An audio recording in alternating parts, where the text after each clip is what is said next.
Bitcoin has been making headlines all year, from the Bitcoin ETF approval pushing the price to new heights, to the block reward halving event that just happened. Well, this is going to be the ultimate guide to Bitcoin ETFs for complete beginners. We'll be covering what an ETF actually is, what are the most popular Bitcoin ETFs, and how this method of purchasing Bitcoin differs from the other methods out there. And feel free to skip ahead at any point in time using the table of contents in the description below. Let's dive right in. Before we get into the Bitcoin ETFs, it's important to understand what an ETF actually is. ETF stands for Exchange Traded Fund, and this is a basket of securities that is designed to replicate an underlying index as closely as possible. For example, VOO, the Vanguard S&P 500 ETF, is one of the most popular out there. And this ETF tracks the S&P 500, which is an index of the 500 largest publicly traded US companies. These ETFs trade on the stock exchanges just like individual stocks, and this makes it a lot easier to buy and sell shares of them compared to a traditional index fund or mutual fund. ETFs are used as a means of gaining exposure to a particular industry with ease, or in some cases they're also used as a method of having a diversified investment within one particular asset that you own. However, Bitcoin ETFs are a little bit different than your run-of-the-mill ETFs because instead of owning a portfolio of different securities, you own just one asset, and that is Bitcoin. Bitcoin ETFs are not providing you with diversification because the only asset owned is Bitcoin. Instead, what they're providing you with is ease of exposure to Bitcoin through the traditional financial system. Before these Bitcoin ETFs came out, if you wanted exposure to Bitcoin, you would have to buy it through an exchange and then store it on a wallet if you wanted to have custody of it, and all of these have their own risk factors. Self-custody of cryptocurrency through your own wallet comes with the risks of theft, loss of access, and more, making this a less than perfect option for many. In addition, crypto exchanges do not have SIPC insurance like a traditional brokerage account does. Some exchanges out there like Coinbase have their own crime insurance policy that covers a portion of the crypto held in their storage systems. However, this is not the same as SIPC protection. Through these Bitcoin ETFs, by investing in them through a brokerage firm, investors have SIPC protection, which covers investors against the loss of securities, including ETFs, in the event that their brokerage firm fails. SIPC protects the securities and cash held within your brokerage account up to $500,000, and up to $250,000 of that limit can be used to cover cash in your brokerage account. You can check the list of SIPC members yourself on their website, but for the most part, all reputable brokerage firms in the United States are members. Now, it's important to understand that SIPC protection does not cover you against investment losses that may be experienced when you purchase an asset and the value of that asset declines. But nonetheless, this is a big reason why the Bitcoin ETFs are so popular. You can invest through your traditional brokerage platform and have the peace of mind of SIPC protection. Now, within the realm of Bitcoin ETFs, there are a few different types, and it's important to understand the differences between them. Bitcoin spot ETFs aim to provide investors with exposure to the current market price of Bitcoin. They own actual Bitcoin, and the primary goal of these funds is to track and replicate the price of Bitcoin over time. Bitcoin futures ETFs do not own actual Bitcoin. Instead, they own Bitcoin futures contracts, and these are used as a means of speculating on the future price of Bitcoin. Some of these Bitcoin futures ETFs are designed to give you leveraged exposure, which means the gains and losses would be magnified, or you will also find inverse ETFs that are going to be designed to do the opposite of whatever the price of Bitcoin is doing currently. Not only are these a derivative product that doesn't own actual Bitcoin, they also have costs associated with the Bitcoin futures contracts that are held, and these get rolled over on a day-to-day basis. And this can cause the value of the fund to decay over time. For the most part, investors looking to own shares of a Bitcoin ETF as a long-term investment would want to be looking into these Bitcoin spot ETFs. But it's important to be familiar with both, as both types have now been fully approved by the SEC since January of 2024. Now, it's no coincidence that after the Bitcoin spot ETF approval, we saw the price of Bitcoin soar. That's because this new means of exposure to Bitcoin brought tens of billions of dollars of new investment capital into Bitcoin. According to the block, Bitcoin ETFs saw $4.6 billion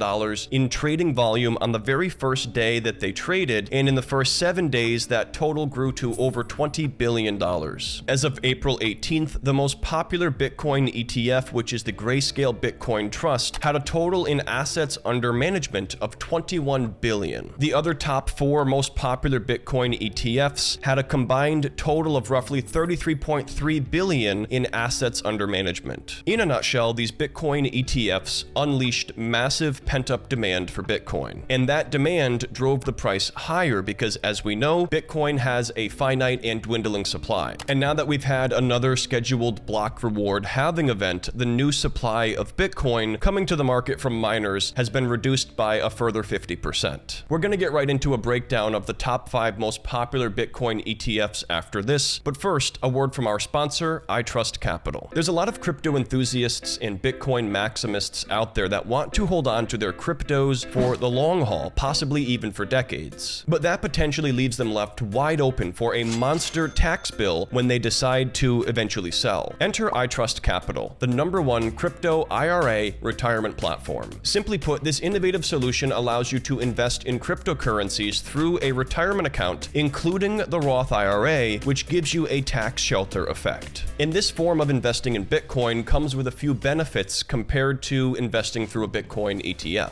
First of all, Bitcoin ETFs are tied to the stock market, meaning that you can only trade them during market hours. Meanwhile, the price of Bitcoin is changing 24/7, 365. I Trust Capital's platform is available 24/7, meaning you can trade your cryptos around the clock. In addition, Bitcoin ETF ownership is not the same as direct ownership of Bitcoin, and that's because you don't own the actual Bitcoin and you cannot take custody of the Bitcoin. With I Trust Capital, you can request a crypto distribution right to your crypto wallet should you want full custody of your tokens at any point in time. So click the sponsored link below to learn about how I Trust Capital could help you to make the most out of your crypto investment. To date, they have completed over $8.7 billion in transactions on behalf of over 200,000 investment clients. Now, let's dive into the top 5 most popular Bitcoin ETFs for a full comparison. As I'm sure you can imagine, these Bitcoin ETFs are all very similar. The main differentiator between them, since they all own 100% allocation of Bitcoin, is going to be the fees associated with them, as well as any fee waivers that might be in place as an incentive. GBTC, which is the Grayscale Bitcoin Trust ETF, is the most popular Bitcoin ETF. They were also the first ones to offer a Bitcoin Trust investment, and then since the ETF approval, they converted this into a Bitcoin spot ETF. They own an astounding 308,593 Bitcoin, and this amount changes based on their total assets under management. But when it comes down to the fees, this fund has the highest expense ratio by far out of the top 5 most popular options, coming in at an expense ratio of 1.5%. IBIT, or the iShares Bitcoin Trust, is the second most popular Bitcoin ETF, and as of April 17th, this fund owns 272,844 Bitcoin. From a fee perspective, this comes in much lower than Grayscale at an expense of 0.25%. Now, iShares did have a fee waiver in place for the first $5 billion